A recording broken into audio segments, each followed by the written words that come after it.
తనూజ గురించి ఒక పెద్ద ఆవిడ ఏం చెప్పిందో తెలుసా? తనూజ గురించే బిగ్ బాస్ చూసాము.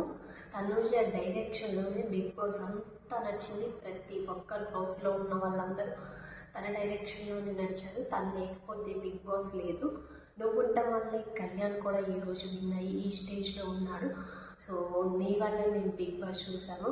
అంత మంచిగా ఉన్నావు, పద్ధతిగా ఆడపిల్లలాగా అంత బాగా ఉన్నావు, తెలివిగా. అది నువ్వు చెప్పినట్టు నీ డైరెక్షన్లో బిగ్ బాస్ నడిచింది. అంటే బిగ్ బాస్ అంటే హౌస్లో ఉన్న కంటెస్టెంట్స్ అందరూ ఆమె డైరెక్షన్లోనే నడిచారన్నట్టు ఒక పెద్ద ఆవిడైతే చెప్పింది. ఆ మాటలు విన్న తర్వాత చాలా బాగా అనిపించింది. తనుజ పైన ఇంత ప్రేమ పెట్టుకుందా అని.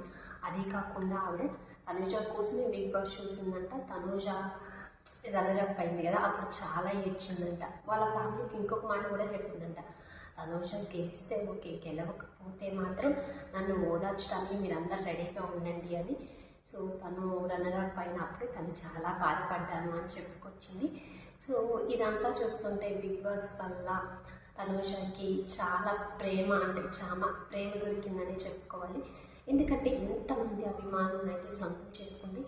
తనుజ అంటే మా తనుజ, తనుజ లేనిదే బిగ్ బాస్ 9 లేదు అని చాలామంది నోటి నుంచి విన్నాను. సో అవి విన్న తర్వాత తనుజకైతే చాలా హ్యాపీగా కలిగి ఉంటుంది. ఎందుకంటే మనం ఎవరైనా కోరుకునేది అదే కదా, మన ఇష్టపడే వాళ్ళు, మన అభిమానించే వాళ్ళు ఉండాలని. సో అభిమానం అయితే తనుజకి దక్కింది కాబట్టి ఆ విషయంలో తనుజ అయితే లక్కీ అనే చెప్పాలి. పెద్దవాళ్ళ దగ్గర నుంచి చిన్నపిల్లలు, ముసలి వాళ్ళు, ఇంకా అబ్బాయిలు అమ్మాయిలు చాలామంది ఫ్యాన్స్ ఉన్నారు తనని అభిమానించే వాళ్ళు. సో ఈ రకంగా చూసుకుంటే తనుజ చాలా లక్కీ అనే చెప్పాలి. ఇంతకుముందు సీరియల్స్లో చేసేటప్పుడు తనుజకైతే ఇంత ఆదరణ లేదని చెప్పాలి. సో బిగ్ బాస్ వచ్చిన తర్వాత ఒక లేడీ సింగం లాగా, ఒక తనుజ లాగా ఒక అమ్మాయి అంటే ఇలా ఉండాలి, ఒక ఫైటర్లా స్ట్రాంగ్గా ఫైట్ చేయాలి.